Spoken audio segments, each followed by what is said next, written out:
And anybody that thinks that bodyweight training is for beginners, put a weighted vest on with 20 kilos in and do some ring push-ups. And athleticism is the key. And by that I mean people that can move well in multiple directions, under multiple intensities with control, precision, speed, power, strength. We need all of that as humans. We call ourselves kind of like athletic fitness people because we go to the gym and line a bench. I understand what the body can do, and people might get triggered by that. I know they're multifactorial in terms of injuries are complex, but a lack of strength is often going to be one of those consistent variables.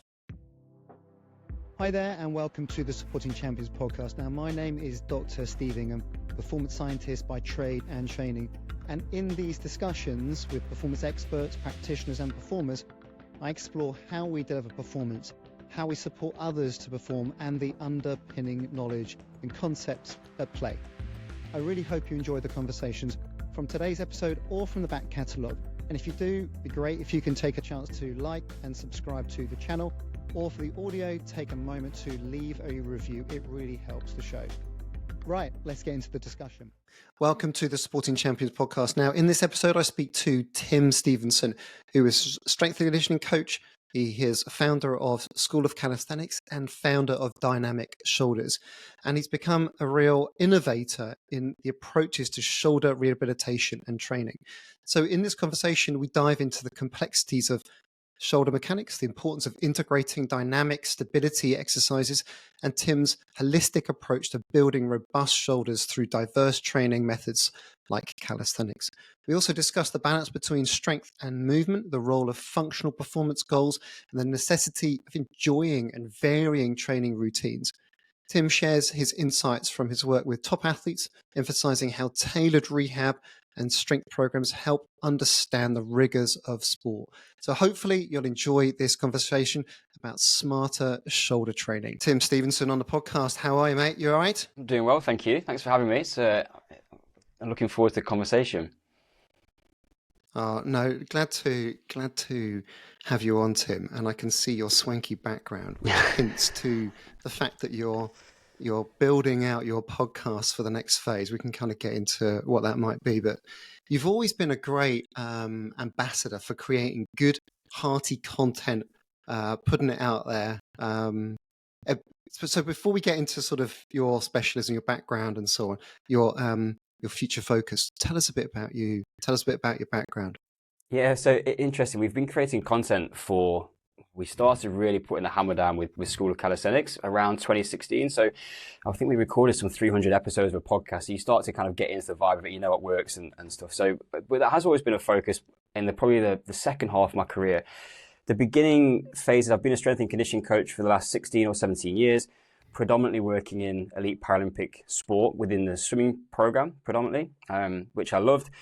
I almost fell into Paralympic sport off the back of my internship. The first athlete I worked with was actually a marathon runner which we turned into a sprinter, a guy called Richard Whitehead, double leg amputee. Yeah. And my brain just loved the complexity of the Paralympic world. This was around 2009, 2010, and there wasn't a lot out there. There were no real, you would also have been in the institutes around this time as well, but there was no real kind of strong Paralympic presence. There wasn't a specialist Paralympic strength and conditioning in a lot of sports. Particularly coming at that with maybe a slightly different perspective as opposed to what the traditional strength and conditioning route would have been around that time. So I fell in love with it and just started working with more and more athletes. I had a group of athletes that I supported into London 2012, and then worked predominantly with the swimming program through to 2016, actually leading the Paralympic program there into the games from January 2016 onwards. Was part of the British Paralympic Association Team 4 Rio 2016, and then stayed on with British Paraswimming during the Tokyo cycle as effectively a consultancy role, but leading the strength and conditioning program. But they put out, I was affectionately described as a Swiss Army knife. So it's like, what does Tim do? Well, Tim does a bit of culture, he does a little bit of S&C, he does some testing and this kind of stuff. So it was great. And then where probably the conversation will go today around shoulders is my background. I grew up playing rugby, first dislocated my shoulder when I was 19 years old. 2 more dislocations after that, which then led to a surgery. I actually lived abroad for a few years. I was a professional scuba diving instructor. And when you say professional, that's like trying to make it sound legitimate. I was effectively a beach bum. which was amazing. Spent a lot of time in hotel swimming pools. Is that what you're Yeah, saying? well, actually, yeah, on the beach, my shirt off, and that led me into getting really into my training. Obviously, because you need to look a certain way if you're a scuba diving instructor. um, but I came back to playing rugby, dislocated my shoulder twice more, had another surgery, and then dislocated again when I was on my snowboard. And at this stage, I'm very much early on in my strength and conditioning career, but I concluded there that what I had been given from a rehabilitation perspective around the shoulder hadn't worked. We really, the dawn of my calisthenics experience was around, I decided that if I could learn to handstand, then that would give me some confidence that my shoulder was stable, because I'd done a ton of low intensity rehab work. And then the physio said to me, you can go and play rugby again. And I was like, I'm nowhere near ready to go and do that, because the demands and the chaos of the sport were nowhere near aligned to what I'd done from a rehabilitation perspective. So with the calisthenics journey, we'd started to get reports back from our own experience, but then also coaches that we were working with in the industry that said, look, my shoulders feel great when I'm doing this stuff. And when I stop, they don't feel as good. So I kind of went to the literature base, I broke it down, I said, look, what are we actually doing? Asked a few questions of what it is that progressive bodyweight training, which effectively calisthenics is actually kind of creating from an adaptation perspective.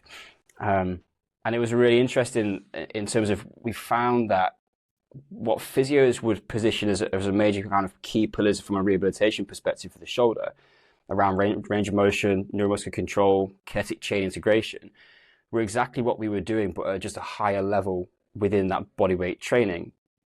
The difference that I'd found previously was you go to rehab and then you get signed off and you go back to strength and conditioning, which is predominantly bench press and whatever else. And there's this whole piece in the middle where we aren't really bridging those two worlds. And because the shoulder's complex, and because I love complex problems like I did with the Paralympic sport, that whole world of my professional and personal experience just came together. And I was like, look, there's a huge opportunity, because I saw that when I'm going to conferences or when I'm looking at research journals, everyone's talking about squats, deadlifts, hinge patterns. No one breaks down the shoulder. There's not a huge amount of published strength research around the shoulder in comparison to the lower body. And I kind of concluded that I just don't think, particularly in strength and conditioning, that people understand it that well. And there was an opportunity there to go, do you know what, I've got some skin in the game with the shoulder from a swimming perspective, my rugby perspective, the calisthenics perspective. I'm probably pretty well positioned to go and tackle this. And that's brought us pretty much up to where we are today with Dynamic Shoulders, where we are specialists in injury or shoulder injury reconditioning, and working with anybody really who's in that space of trying to move forwards and progress with an active life so they can live, lift, train and compete without shoulder pain and recurring injury. Oh, amazing. And you hint to a couple of key concepts there. The chaos of sport, whether that is something that is unpredictable, open, such as rugby, through to falling. You know, you mentioned snowboard fall there. You know, you can immediately think of something that is chaotic but is very linear, such as cycling. People are crashing every week as it becomes more and more competitive and people are pushing to the front, for example. And so strength for shoulder protection for career preservation comes to mind. But as you say, the shoulder is so complex in, you know, not just the number of muscles, tendons, units, but also the different directions, the functions it might serve, but also uniquely that it hangs off our shoulder girdle that evolutionary point of view used to be planted on the floor. So you've gone through a bit of your journey there, your S&C background in sort of formal sport through to Hatching School of Calisthenics, and then focusing now down even further on the shoulder.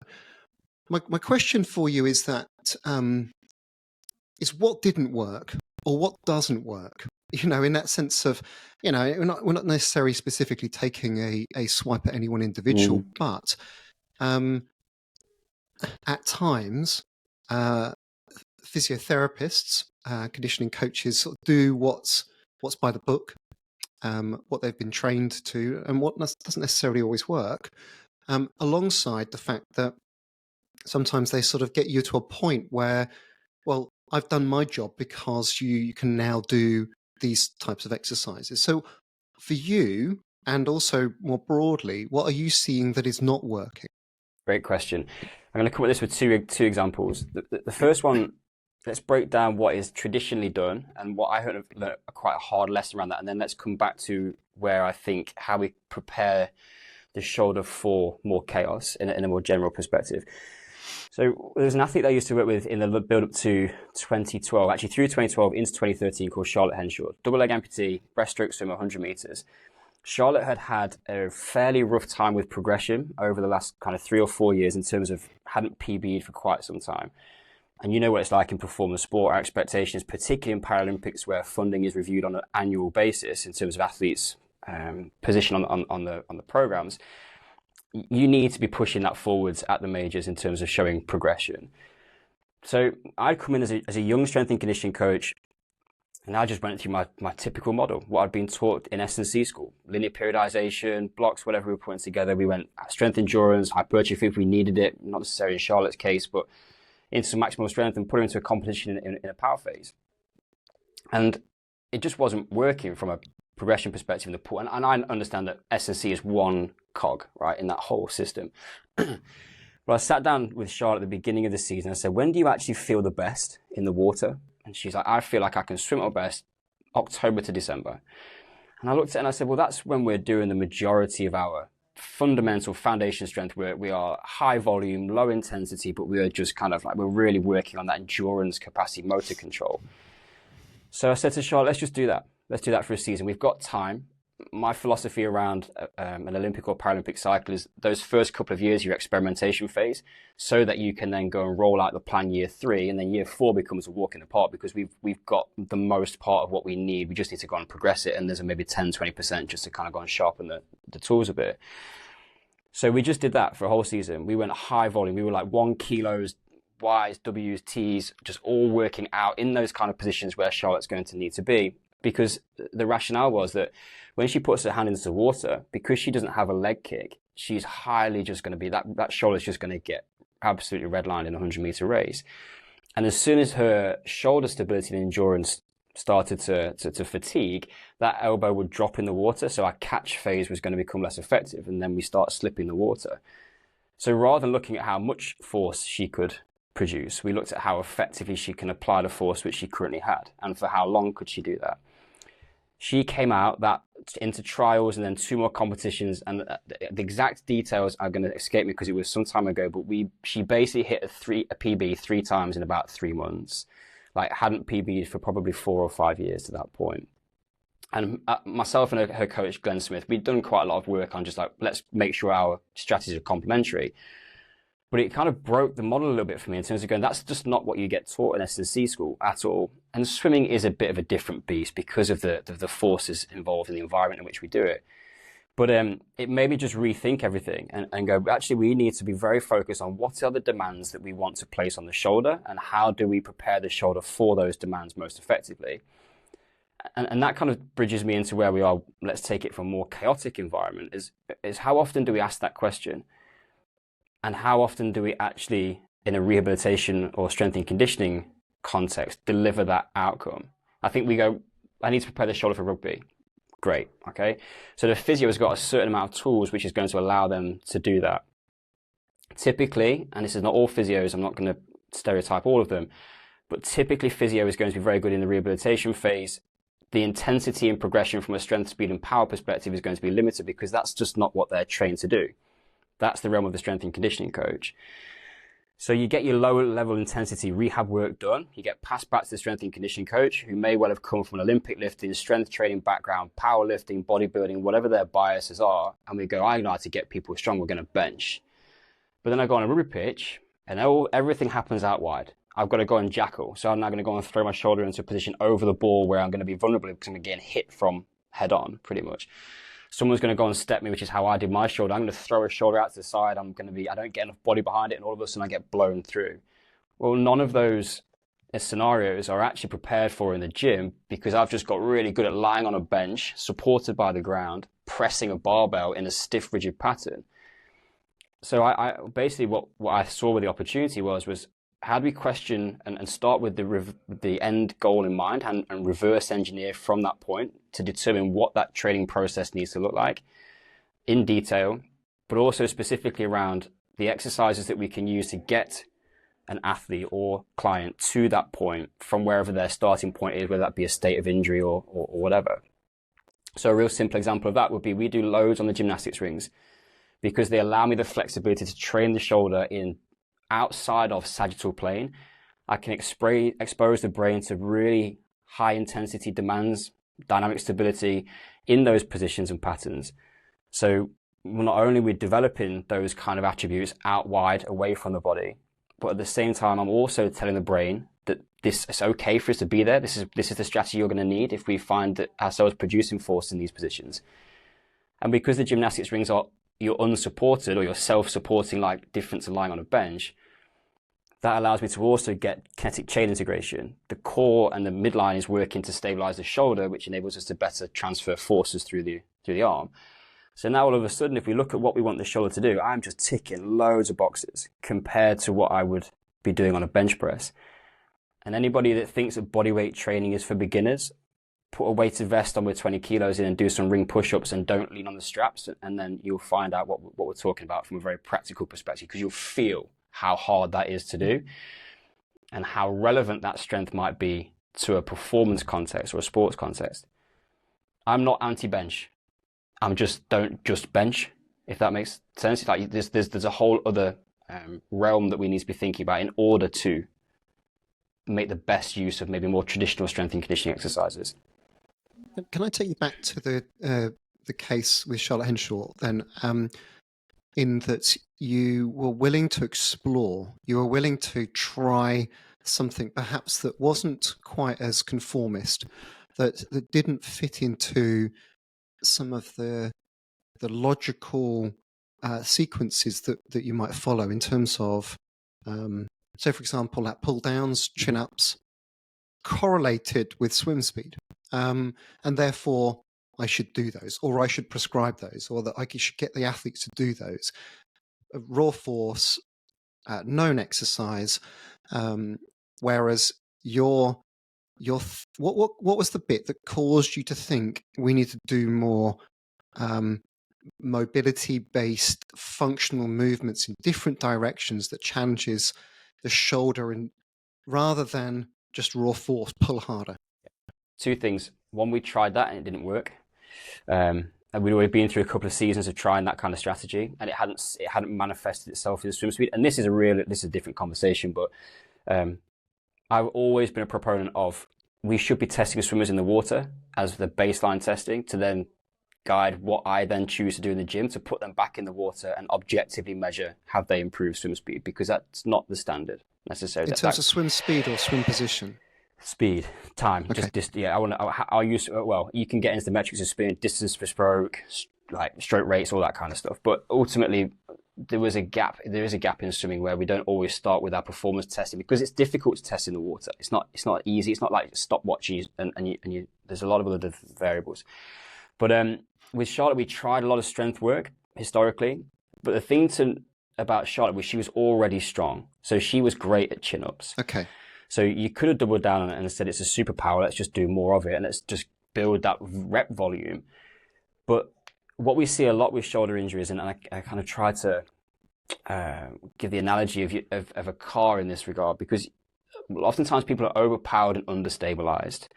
So they have big force production capacity. Delts, pecs, lats, all can do the work. They're good at that because oftentimes people will prefer to go and do 5 to 8 repetitions than 12 to 20. From a number of different perspectives. But if that underpinning chassis isn't strong enough, you're just trying to put a bigger engine in a weak chassis. And that's just not, if you think about the shoulders, the design, the humeral head is 3 times bigger than the socket that it sits on. So it's not like the hip where we've just got this big kind of acetabulum on the pelvis where the hip sits in nice and tight and we've got a joint capsule built for stability. You've got a ton of musculature and ligamentous tissue around it to keep it in place. The shoulder's designed for mobility, as you said. Now we've got to take this humeral head and position it on a socket 3 times smaller, which means that the whole humeral head doesn't make contact with the socket at the same time. So as soon as we start to lose the dynamic stability, the structure integrity of the joint, the brain, in my understanding of neurology, well, I'm going to always start with the brain first, you're just not going to get that force output. the brain, I don't think, when you are willingly trying to press a weight overhead, for example, is going to give you a maximal force output if there is a sense that the structure integrity of the system is at risk. Anybody who's been in a weight training environment with a somewhat unstable shoulder would have maybe felt this. If they're pressing hard overhead, push, push, push, push, push, all of a sudden, the shoulder will just shut down. I used to get this all the time pre-surgeries and the epiphany of trying something different. But the shoulder's fine. There's no injury, but you just lost output. You're not able to complete the repetition. Well, why has that happened? Well, it's a bit of a different sensation to muscular failure. So if we are going to put a bigger engine in an athlete, we need to make sure that we have the chassis first, particularly when we've got the design of the shoulder, where that chassis is such an integral part of force generation around the shoulder. So in Charlotte's case, that's what we did. We upgraded the chassis and allowed her then to express the force that she already had access to. We I guess in a very simplistic term, we'd hit that at the position of diminishing returns from a strength perspective. How strong is strong enough? And when we're strong enough, what else can we do to enhance performance in a strength and conditioning environment? We've got to look elsewhere compared to a maximal strength type training program. So it creates the business case for this. And in simple terms, I suppose, if you were just thinking about agonist-antagonist function and output and relationship, is that as you train, you get a reduction as you train for resistance work, your antagonist, neural activity for the antagonist, measured by integrated EMG, will go down. Mm-hmm. And therefore, you're going to get more out of your agonist. If I'm doing a bicep curl, yep. if people aren't aware, and also the stabilizing muscles around that joint are also going to fire more effectively, so that the agonist can act, and you're creating this case around the fact that the shoulder is so complex, it has so many muscles around it, that a simple single one plane exercise is going to be inadequate in terms of its ability to protect the shoulder. If that's my sort of replay and summary, I can remember when we spoke, I think it was for your podcast. This is probably 8 years ago now. And we had a great conversation, but I do remember one key phrase that you mentioned, and that was about creating bulletproof shoulders. And it felt to me like, yeah, you know what? That's quite a powerful phrase, because when I do lock into weight training, as an example, when I do get athletes to do more weight training, they're strong, but I don't think they've got bulletproof shoulders. I don't feel like I have bulletproof shoulders. They still feel functionally more capable, but not necessarily protected, not necessarily pain-free or resistant to debilitation. They feel functionally strong, but not necessarily good. Yeah, enter the world of all CrossFitters that we work with, because they are good at output, they're good at strength. It's often what people will enjoy, but you're dead right around the detraining aspect. There's a number of different levels on this one, but if we think about how the human body is designed, we're kind of internal rotation flexion type dominant from a muscular perspective, right? That's our safe position. If someone's afraid, no one arches the back and throws their arms out in the air for protection. Everyone's going to come in tight, and it's that like the tuck position, the fetal position almost. So, and then when we kind of factor that into how we train, let's take back to swimming. It's a good example, but you can take it into any kind of strength sports where people are focusing on push-pull patterns from a bench pull-down, as you say, pull-up position. If we think about where we're back to Charlotte's example, when they're swimming, it's all internal rotation, and it's all coming through the lat. So we're constantly working thousands of repetitions a week on that shoulder internal rotation. So the offset where I think people often could get a really easy win is just to recognize that the system is geared towards that internal rotation strength. The shoulder absolutely demands external rotation balance, and it often comes down to a balance around the shoulder. And let's say, for example, when you want to go overhead, if people move their arms up to the side, if they get some kind of pinching around that kind of like 90 to 120 degrees, we call this a low painful arc. If people try and like, if the hands by the side, turn the thumbs inward and then go overhead, like you'll get to a stage around 120 where you can't really go any further because we've got the greater tubercle on the humeral head, which needs to move away from the acromion process. And that happens through external rotation of the shoulder. So the basic mechanics of getting overhead rely on balance around the shoulder. And so many people, they're kind of like dismissive around, oh, I don't want to do those band external rotations, and it's the stuff which holds the shoulders together. And this was essentially right back to the beginning of having been through a lot of this journey personally and professionally with the shoulder, and just wanting to help people to understand how to train the shoulder effectively, because we even get it from physios now. I mean, I used to put physios up on a pedestal, thought they were the all-knowing beings of the medical and sports performance world. But the conversations we have now is that they've got such a broad category of injuries and body parts they need to cover that it's difficult to then become a real focus expert on the ankle or the knee or the shoulder. Whereas we do nothing but shoulder, so I have the luxury of being able to deep dive into it. But recognizing that actually, where's the knowledge and breaking down, as you said before, the status quo, this is how we train the shoulder, going, we haven't actually fully understood this yet, I don't think, to a level that we need to, so that we can actually create better, more robust shoulders that can then withstand the demands that people are trying to place upon them. And so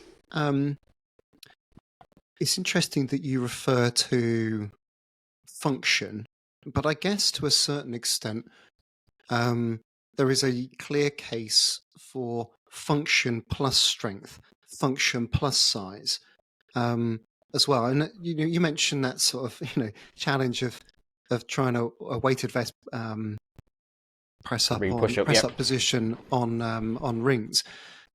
I suppose to a certain extent, if people are thinking, I'm not sure about that because I want to build some muscle, take a look at, replay the Olympics and have a look at the delts of the arms of a gymnast. Yeah. You're still getting an aggregation of the right stimuli for hypertrophy too around these muscles. You're just doing it in ways that are still quite complex and demanding, say through the kinetic chain. This episode of Supporting Champions podcast is sponsored by Athlete Now, the perfect platform for sports practitioners looking to expand their reach. Whether you're a sports scientist, therapist, or coach, Athlete Now helps you showcase your expertise, connect you directly with athletes, and grow your business. With no ads, no commissions, and access to industry discounts, is designed to make your services stand out. Join as a practitioner today to get listed, promote your services, and connect with athletes who need your support. And for athletes, it's free to sign up, giving you access to exclusive discount deals and direct connections with the best in the industry. Visit theathletenow.com to find out more. You mentioned external rotation. I'm jumping around here, but you mentioned external movement, external rotation, and that sort of just springs to mind for, I'm sure, a lot of people. Quote unquote pissy physio exercises, a bit like the rotator cuff based movements that you'll typically get prescribed from a physio when you've got some shoulder problems. Do this sort of stuff with some elastic band or a weight, or lying on your side with a dumbbell. Is there still a case for that, or can you achieve a lot of rotator cuff function or similar stability based muscle training? Can you do that through more complex exercises like the ones I'd see on your website, like with rings, like with handstands, like with skinning cats? It was a good question. It was well articulated. The interesting thing is that we still use a lot of those exercises. They are part and parcel, because sometimes we need the smaller physio-based, dedicated isolation movements. Yeah, because most of the people that come to us are in a state of injury or recurring injury, some kind of pain which is compromising their ability to progress. Now, we use a valve dynamometer, so we'll strength test the shoulder to get some objective data around it. What we'll typically find is that most people who are coming in are and this is probably 90% of cases, there is some level of weakness in the rotator cuff. Now, the best way to strengthen a muscle is going to be to target it if we want isolated strength changes. So say, for example, we might see something like a 30 or 40% asymmetry or around external rotation from injured side to uninjured side. Now, we have to therefore go and take that and go, let's do some more work targeted around that posterior cuff in order to build that strength up so that that shoulder can biomechanically move with more precision control and confidence from an output perspective. So the way that we play this a little bit differently is the physio world will typically think that 3 exercises is the golden number. Just give 3. Now, I would contest that, because if you're training with an athletic population who are in the gym 5 times a week, 3 exercises the same, often provided with minimal progression opportunities or a progressive overload, isn't really going to hit that well, because there's so much more potential for people to do more potentially within that environment. They can do 3 different exercises a day, and we can train the shoulder in different ways across 5 days a week, for example. But it's also then recognizing that we can isolate the musculature around the rotator cuff down. We go, right, okay, yeah, perfect, cuff's better. All right, how does that play when you plug it back into the rest of the system? Because trying to focus on the shoulder as an individual part of the body and not recognize that human movement is a complex pattern of entire integration of the kinetic chain, well, you're now going to find that shoulder is going to break down when you go back to thrusters in the gym or throwing a ball, because, yeah, your cuff's great, but you've not actually addressed the ability to be able to generate and transfer forces through the chain to the shoulder from an integration perspective. So the way that we'll layer it down is in our programs, we'll often have a breathwork, mobility type movement preparation section. We'll do some control work, which is typically where we'll do our isolation focused exercises. We then have an integration phase where I'm going to tell the brain that I want to take this shoulder and plug it back into the system again. An example of that might be some ground-based movement, bear crawls, or like a single arm, single leg, rear foot elevator split squat, a press, something like that, where I'm kind of integrating everything together. And now we'll go and play into the strength and conditioning realm, where we'll go, let's just go and build strength around that shoulder. To your point before around bulletproofing, it's become a bit of a cliche term in the industry that strength and conditioning coaches who think they're smart and everybody else start to look down the words that people use and like, oh, stop talking about bulletproofing. What does it even mean? We all know what it means. It's just like you're arguing over semantics. But ultimately, strength is armor.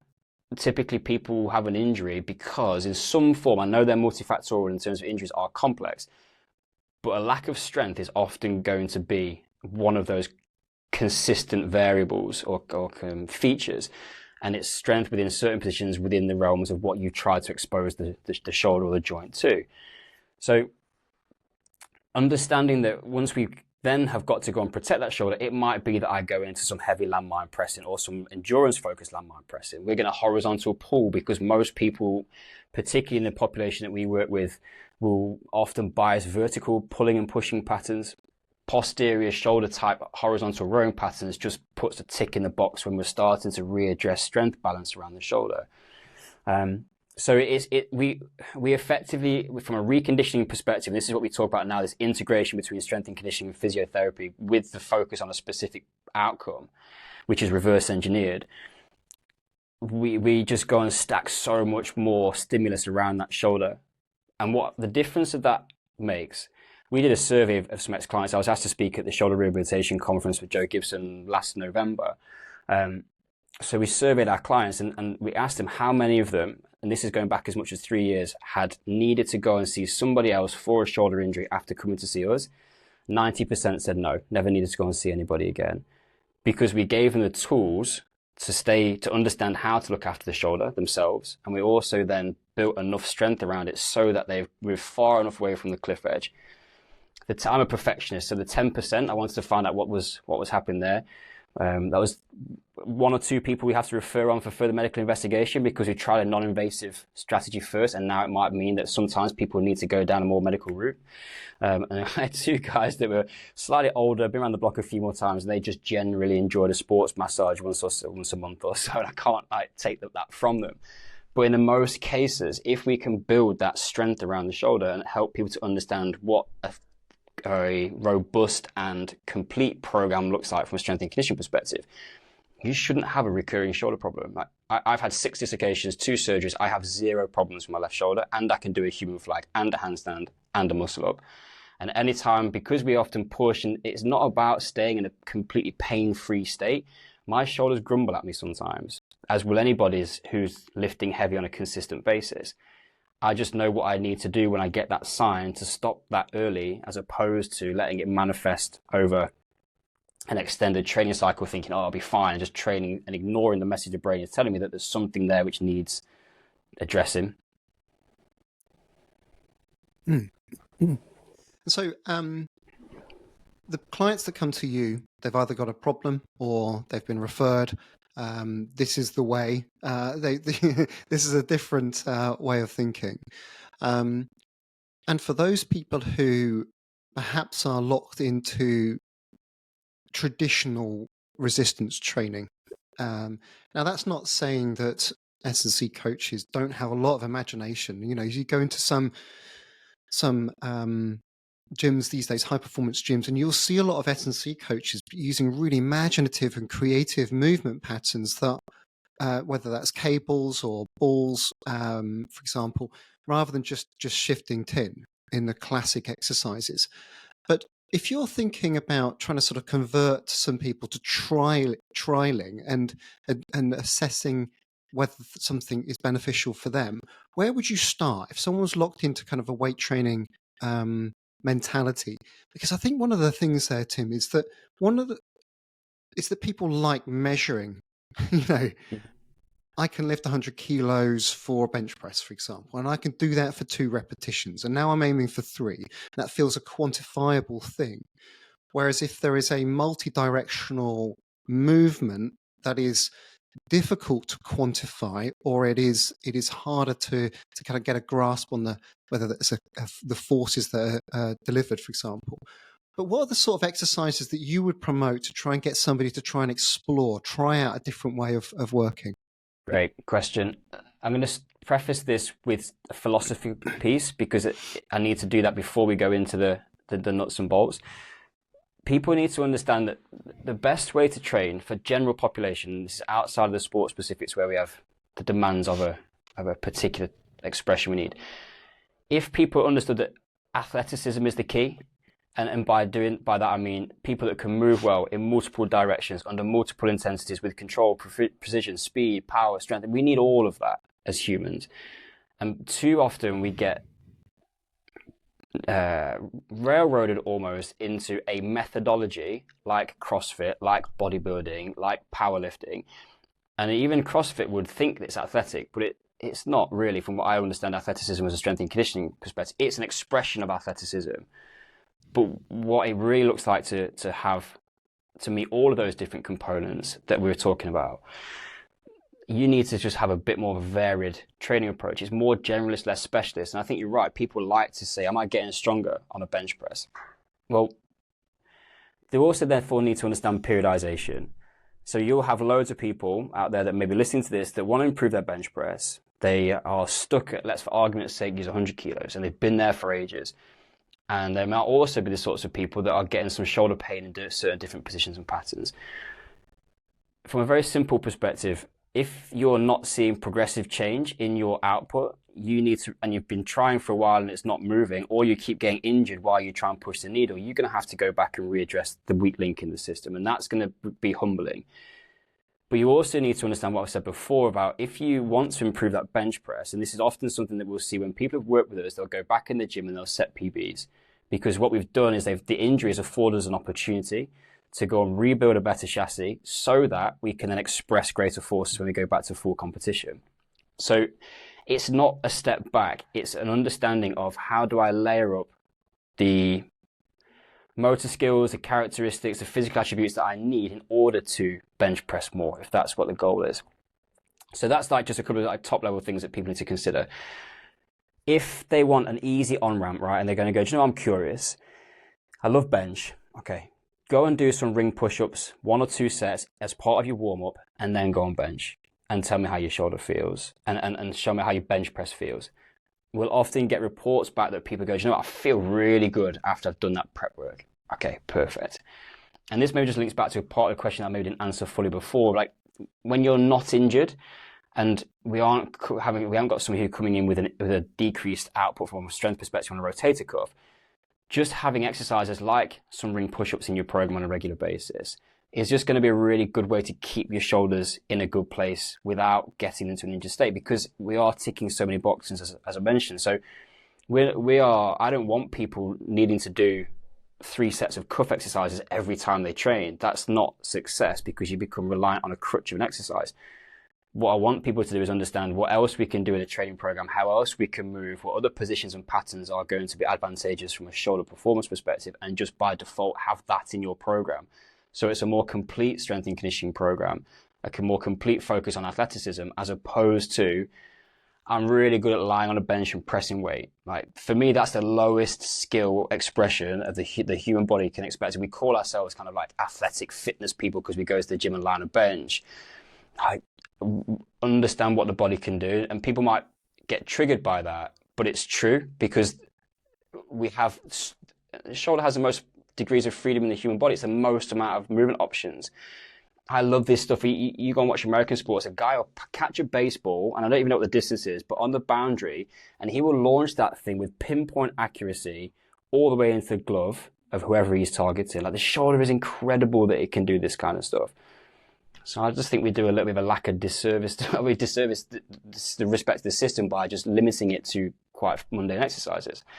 Got some Riverside features going on there, Steve. Not quite sure what I've done. They must have liked the point I made there. Some reactions going on. I think your camera's got some reactions. I think there was some. Let's celebrate it. Let's celebrate it. You had a thumbs up earlier. Let's get some fireworks going. You should get more competitive for saying some great stuff, because it's clearly setting it off. So when that part could just be just ignorance of it. I just don't know. I go in and to a gym and I see a bench press. It could be that, and again, we have to be careful. We could be that S&C school, as you've termed it, has inculcated the coaches of tomorrow to quantify and measure and get good at checking form on some of the fundamental exercises, and so that defaults and prioritizes that into their toolkit. And so, as an example there. And I like that as a simple trial. Get the TRX out or get the rings out and do some press ups. What would be the progress, or what would be the next step up from that? Would that be replacing some bench press or replacing some incline dumbbell press, or flies? Would it be replacing some of those exercises with more of those control-based movements, or would you simply make some of those warm-ups more difficult? Whether that is going on one leg, for example, or varying the movement out overhead if you're in that prone position. Yeah, there's so many different ways. So using it as a primer is a great onboard. Just use it as a primer. See how you like it. See how it feels.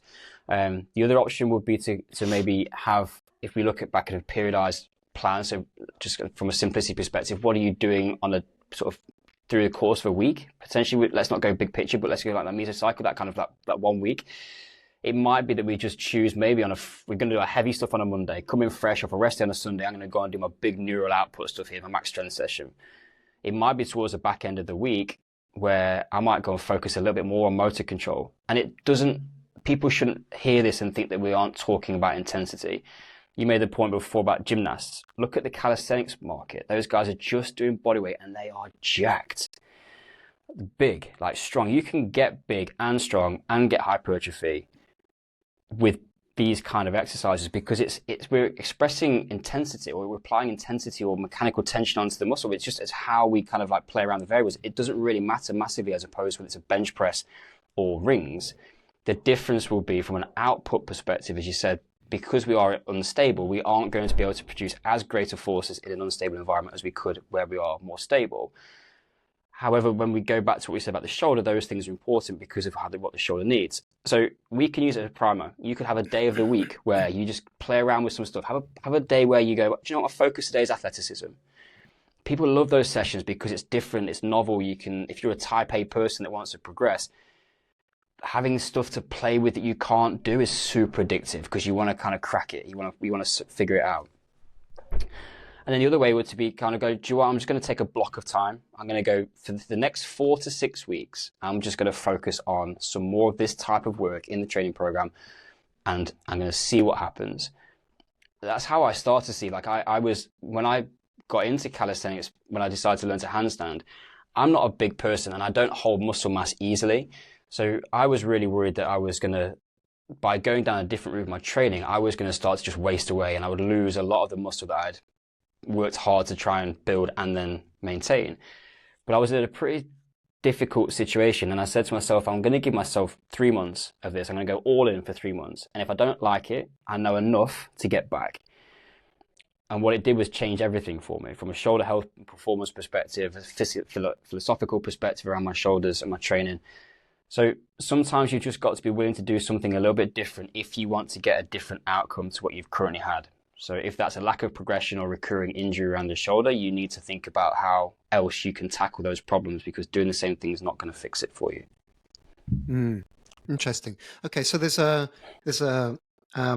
if you're fed up or you need a change, there's an opportunity there just to try something very different for a block of time and see how it goes. You know, the worst case scenario is that you can you could do a frog and a handstand and various different creatures of the world.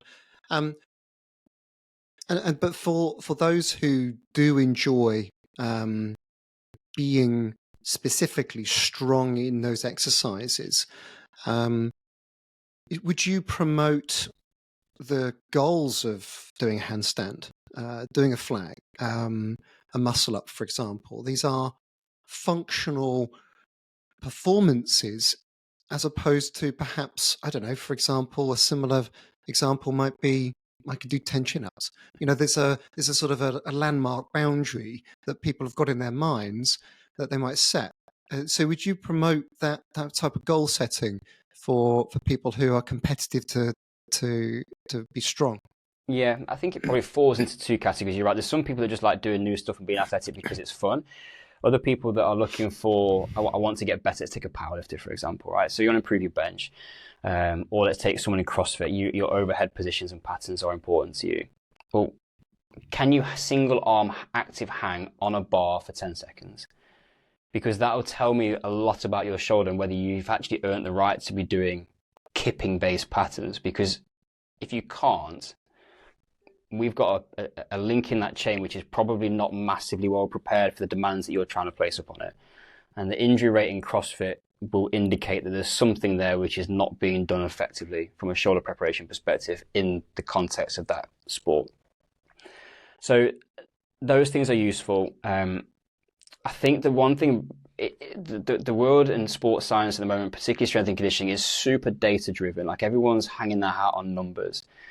As I've often done, we use it, but I'm actually more bothered about how well you move, how many different positions you can move in, and what intensities you can move those under, because data will tell me what a joint can do in a specific position, and we'll be like, right, I'm going to hang my hat on it, maybe.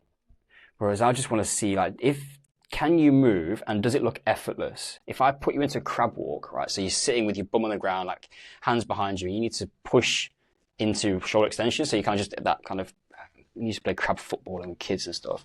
Can you do that, and does it look easy? Because if it doesn't, then we're probably lacking a level of range of motion. We're probably lacking, if you can't do it because of pain, then we've got some kind of issue around the shoulder mechanics. So I'm just prizing those kind of things. And this is not to say, I don't want people to think that I'm like this kind of movement person and I'm not training strength. I think we need to look at what we're trying to do is, as humans, we should be focusing on movement, and we train strength as part of that. Unless we're in a particular discipline like powerlifting, for example, where the game is output and numbers, for most people, moving better, moving with less effort, moving more efficiently, more different ways, that's actually what people need and they're going to want. And as they age in life, and I'm 44 years old, I've got 2 kids, you start to change your philosophy around what's important to me, and the amount of weight I can lift is not a key metric anymore. I need to be strong and I want to see those numbers change. But if I go heavily down the route of one pursuit in a particular strength output, I'll sacrifice so much other stuff. And I found this with calisthenics is why I kind of almost paused my journey there. Is I got to a stage where I could do quite a lot of stuff, but the next level of skills were going to take so much time in my training week, like full planches, front lever type patterns, that I just, as a business owner and a dad and a husband, I just didn't have the time to invest in that when it was taking up so much of my training week. So I wasn't doing any fitness work. I wasn't doing a huge amount of leg strength work. So you understand that there's all these different things that we need in order to be well-functioning human beings. And my game is now like, what's the next 40 years look like? Like, we had kids quite late, so I'm actually bothered about, can I snowboard with my boy Jack when I'm 70 years old or 80? Like, I don't want to be an absolute crock when I'm like, because I died on the sword of being able to squat a huge amount of weight in my 30s and 40s and then just neglected everything else. It's then difficult to claw that back down the line.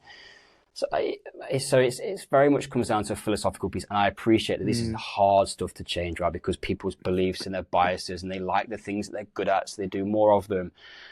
But it's my experience and my journey, having been, I said, very generalist and trying lots of different things, has brought me, always brings me back. Having tried hypertrophy work, calisthenics by itself, strength and power type work, it always brings me back to, I'm at my best and I feel my best and I can do more stuff when I focus on athleticism, and strength is part of being athletic. Yeah, I love that. I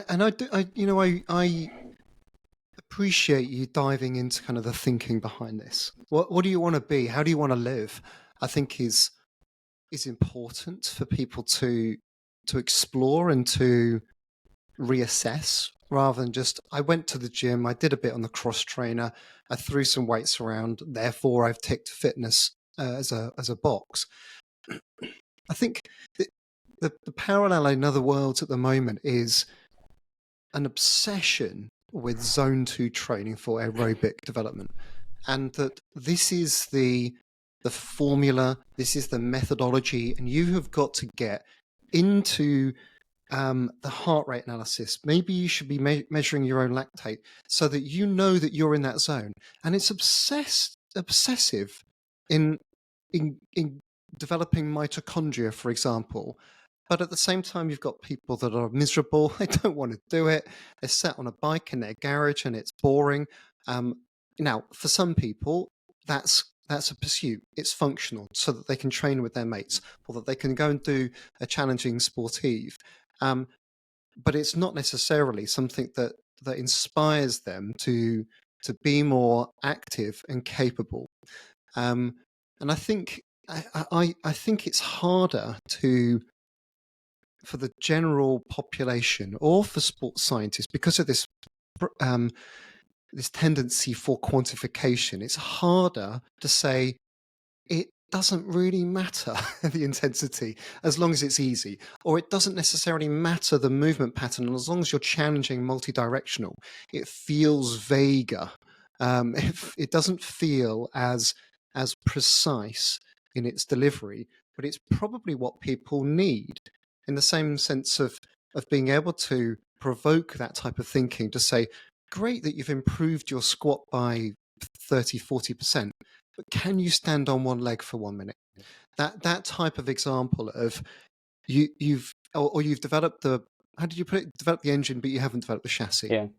Yeah, and there's so much, this is kind of outside the shoulders, but I mean, when was the last time that lots of people listening to this just ask yourself, when did I last do plyometric training for a consistent block of time? Like, how often are people doing that in their training program? Because if we aren't, and depending on what other sports are like, there's what we're doing from a bone modeling perspective and bone preservation as we get older, or for younger kids, are we actually developing enough bone mass that's going to see them through their life?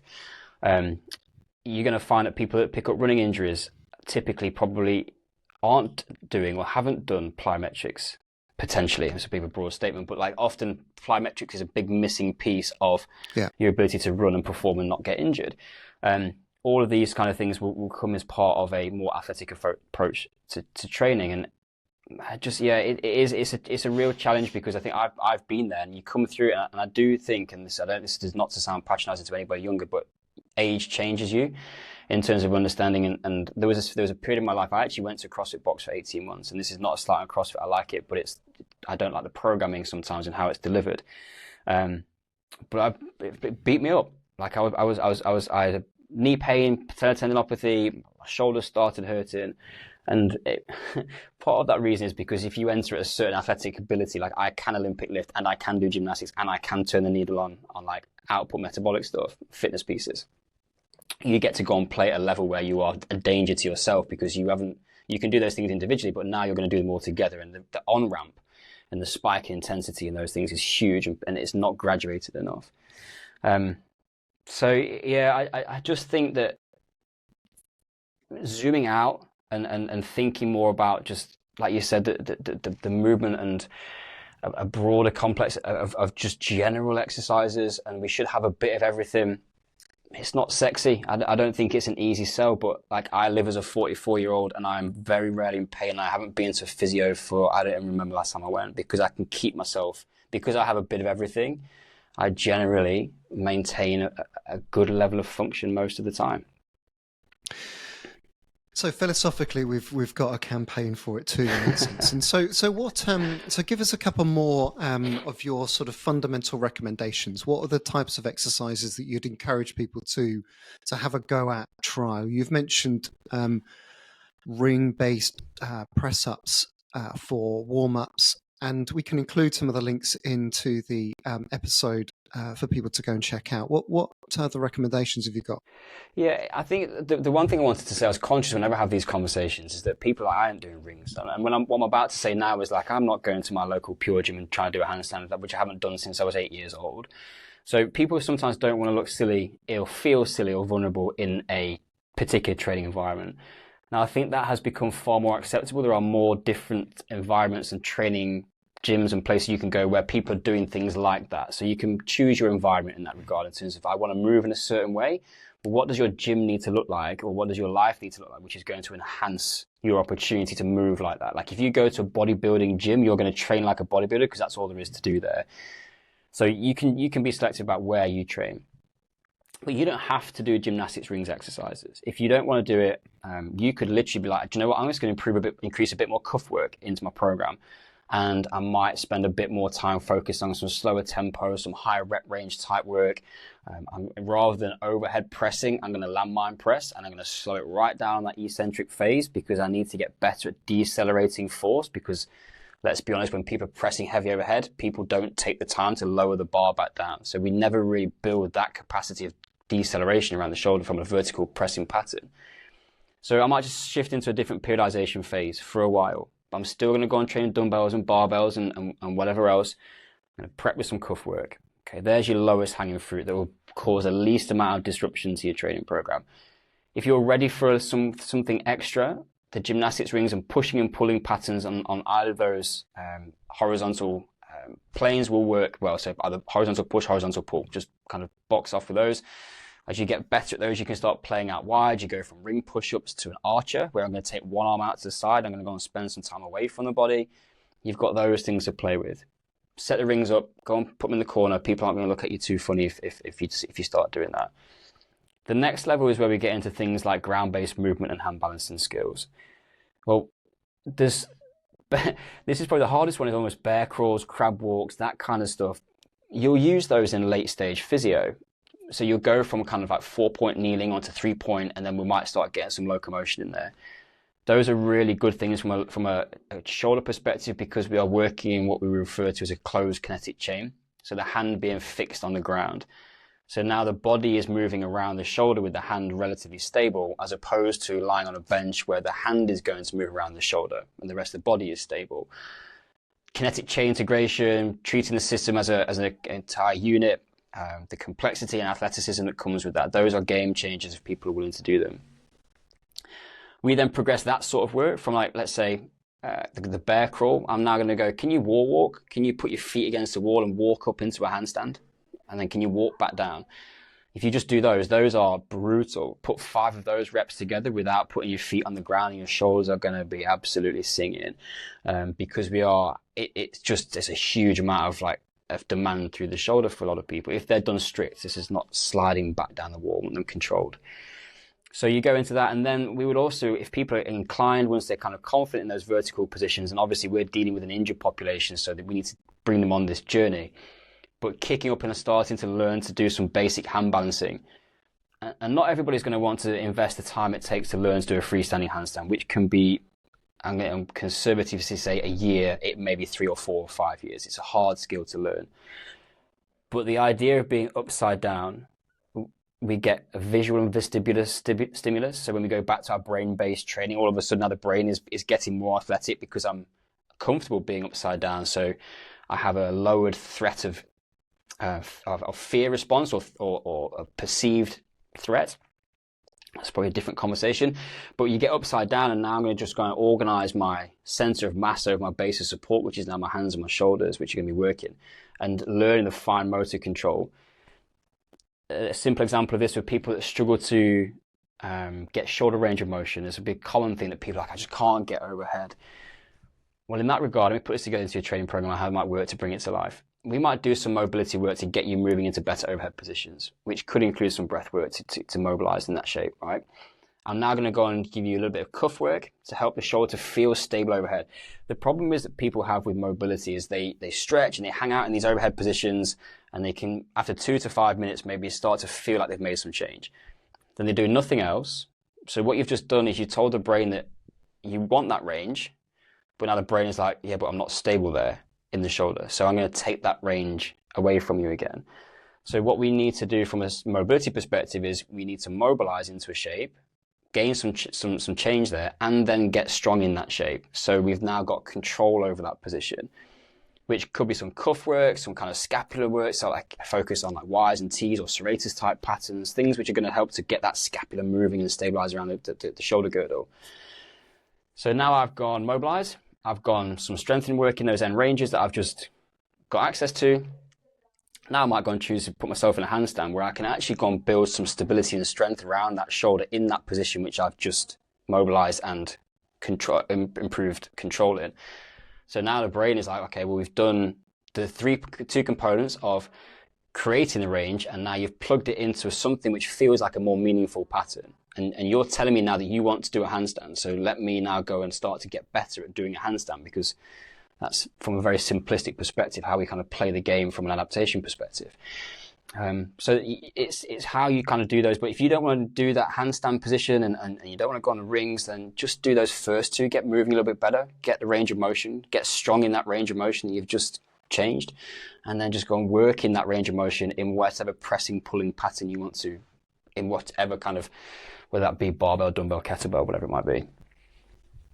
Super interesting, really logical. It kind of all makes sense, nice progression through that. Just a point of clarity there in terms of when you mention mobility, are we talking resisted based exercises through a variety of different ranges? You mentioned Y's, T's and cuff work. Or are you talking about specifically static or P&F type stretching? Combination of. Okay. Mobility around the shoulder is a really interesting one. We have had some really good. The first question to ask from a shoulder mobility perspective, I'm going to go down a rabbit hole on this one, Steve, is like, can you change it? So what is our passive or active range of motion around the shoulder like? So can I actively move myself into a certain range of motion? And if you were to lie on the floor and I passively take your shoulder, can I move it further? So that's a very simple starting point. That's, if people are coming from a place of shoulder injury, there's a few more nuances that we might want to just kind of check on, but as a starting point. If the passive range is greater than the active range, that tells me I've got a window of opportunity there to go and capture. So because the shoulder can move that way, the brain doesn't want to let you move into that range of motion by itself. So if we might choose to go and do some static stretching, we might choose to do some breath work because that can help from a number of different levels. We might choose to do some P&F type stretching. I've got a lady who had a real kind of long-term shoulder mobility problem, which has probably been 10 years. She's tried FRC, functional range conditioning, all these like lots of all the kind of like hot mobility methodologies, and hasn't been able to get to a stage where she can do a tuck handstand because that requires full range of shoulder flexion. So she came into the gym with me and we spent the best part of 75, 90 minutes just problem solving what we can do and how we can build the program for it. And one of the things that we found was that she was able to get into a good position with an assisted eccentric dumbbell overhead supine position. So the dumbbell, the weight's helping her to get into that position. And then she can spend some time breathing into that shape and just getting confident there. And now we can go and put in maybe some isometric work at end range to specifically go and target that 10 degrees that she's lacking, for example. So the thing with mobility is trying to boil it down to one. This is where I think the industry has gone wrong, is like, it's not static stretching, it's not dynamic stretching, it's not pails and rails like the FRC stuff. It's a combination of things which respect the design of the shoulder and which of those tools which are going to help for that person, and how do they complement each other in the progression that we use them. Because I've never really found that one thing is going to change mobility. You can't just hang out in a position for 2 minutes and be like, oh, sweet. It doesn't work like that. We need to do a couple of things to try and change it. Interesting. And do you have like if people are struggling with shoulders, and this is because why I wanted to sort of chat to you, because I think it is so complex, and I wanted to sort of get your insight on this. But when you're working with people who are troubleshooting shoulders, rehabilitating, trying to strengthen this area, they've got either from a problem point of view or from a progressive, so protective point of view. Are there specific other exercises or training modes that you feel are beneficial? I'm immediately kind of thinking of rock climbing, for example, as a multi-mode, multi-directional, probably never the same type of pattern ever again. Those types of exercises to complement in a sporting way, rather than necessarily a dedicated gym-based training, even accepting the fact that calisthenics in itself is an output. Yeah, for sure. I'm big on those sorts of things because it tickles my bias of athleticism. Right? Someone who can climb well, boulder well, has got what we might define as physical literacy around the shoulder. They can produce force in different positions. They can hang. You made a question before around this, but if we take it from it's almost like a constraints-based approach, right? Like your brain has got to find a way to be able to reach that position, to grab the handhold, to support itself, to reach the next one. You're solving a puzzle with the body, and how literate you are in your shoulder strength and range of motion is going to determine how successful you are at solving those problems. And you can progressively try more difficult problems as you get better, and then you get to the point where I'm at, where you're technically deficient but you're strong enough, but you're just not very good at climbing. So it gets more like finger strength and you get into details of the sport. But I think anything like that where you are just what you're doing, which is improving athleticism and movement capacity and literacy and control, and you're right in terms of if your gym environment or your strength training environment, or if you're a triathlete and you're listening to this and you're not really kind of like spending that much time in the gym, where are your cross-training opportunities? Where are you going to go and do that work in your season? So bouldering, we used to take the swimmers in Manchester to the depot out off season. We used to take them climbing there all the time because it was a good cross-training opportunity, which was giving us useful physical attributes or physical adaptation, which we then could use in this pool because the shoulder is now stronger and more robust from doing more things outside of the typical front core or freestyle breaststroke type pattern. So anything like that, I'm a fan of. I guess my world exists in the gym, and I think we would argue the same for the lower body, right? Like if you are a marathon runner and you always run in a linear direction, and we go back to the point made around bone loading, well, we're probably not loading a huge amount or developing a huge amount of bone like medially or laterally. And actually the best thing that we can do from that perspective is multi-directional loading, because we should be creating those kind of forces in multiple different patterns. So this is all kind of builds back into where we kind of have gone with the conversation around philosophy. About you've got to move more, and you've got to move in more different ways. I think that there's, logically, there's a sense and a case there for similar types of approaches for hips, ankles, in itself. Look, we've covered quite a bit in terms of the approach, the kind of rationale. I guess for me, the summary here is that if you've reached a bit of a plateau, then there's an opportunity to try something different out. You've suggested some on ramping, some ways in which we can get started. I guess the summary is move around a lot, but focusing on function and athleticism rather than necessarily the same routine over and over. We started our conversation referencing the amount of content that you put out, Tim. No doubt we'll gather some of the key videos and instructional videos that people can tap into. Where can people follow along and learn more? Yeah, our Instagram is probably our primary channel at the moment. There's a load of stuff that you can go and dive into on there to get a feel for a representation of some of the concepts that we've talked about. Our YouTube is going to also kick off a bit this year, so finding us on those platforms, just at Dynamic Shoulders, you'll find us. And yeah, those are probably two. And through the website as well, we've got a free shoulder assessment. If you are sat in a place where you don't really know what to do next, you can go through what we call is a very broad classification process, but at least you can then start to put yourself into a category and go, do you know what these are, what is now recommended from a next steps perspective, just to help you to move one step closer. And I think just one point really on this is if you are listening to this and you've got a shoulder problem or recurring injury which has lasted a significant amount of time, then doing something different and trying a different approach, particularly if you are finding that you have done the rehab, gone back to sport only to go back to rehab, is often the cycle that we see people in. The message from me is that you aren't taking yourself far enough away from the cliff edge and you aren't prepared for the demands that you want to place on your shoulder. So you need to better understand what that is and then how you physically prepare for it.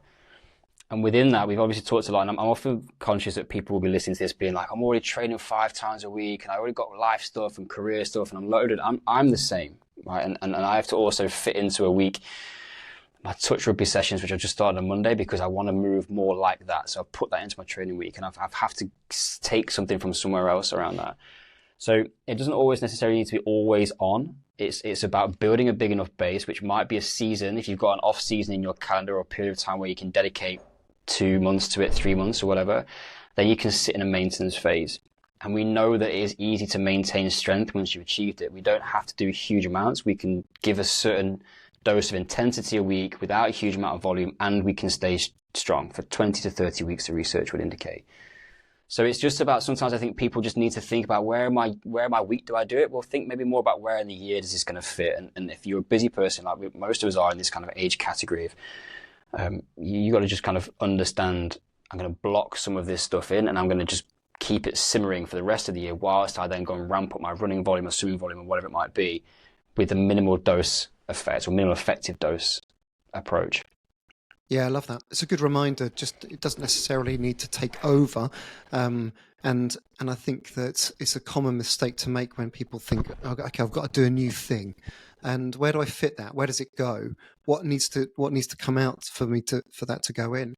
So there's some different options there for people to try it. Try it if they see how they get on with it. One last thing, to point for people to put. Rich, when I first started with Rich Whitehead, and I've got to credit Liz Yelling for this, former elite marathon runner. Yeah. She said to me when we first started, and this was early on in my strength and conditioning career, she's like, what is the least amount of work that we need to do to get the most amount of change? And I've always thought about that when I write programs of going, how do I pick exercises which tick the most amount of boxes from an athleticism perspective? Because I sometimes think people go, it's minimal dose. I like being in the gym and training. I want to do more. What's the cost of more? Like, so either if we can get super efficient in our training prescription, either it creates more time that I can do other things in the gym, which might be of use, or it gives me more time to recover so that my subsequent training sessions or weeks are going to be better. We don't want to bury ourselves in the gym all the time and see that more is more as a measure, like a medal of success, and be an absolute person who flogs himself all the time. It's actually like, can you be super efficient with what you're doing so that you can achieve more? And then that affords capacity to do other things that you want to spend your time on doing, or training stimulus that you want to go and chase. Or live life. Yeah, exactly. We might not even, exactly. Just go and spend some time with your kids or your wife or your husband or your partner or whatever it might be. I mean, we are fighting against some of the longevity, don't die type philosophies, which are all day, every day, you're doing stuff so that you don't die, but you're not actually living. And I appreciate that note, because I think there's so many people out there that want to tap into sports science expertise, but they haven't necessarily got all day to dedicate to it like an elite athlete has. And so they should focus on things that are helping them function. They should enjoy their exercise too. That's something we've forgotten a bit about. Hey, look, I've loved the conversation, loved the approach. I love the if this isn't working, then why don't we go in a different world, go to a different approach? I love that as a foundational principle of the work that you do. And really appreciate the specific, detailed expertise that you're developing in this area. Thanks so much. Appreciate it, Steve. Thank you. Hope you enjoyed today's conversation. If you did, please take a chance to press like and subscribe to the channel. And for audio, please do leave a review. Thank you.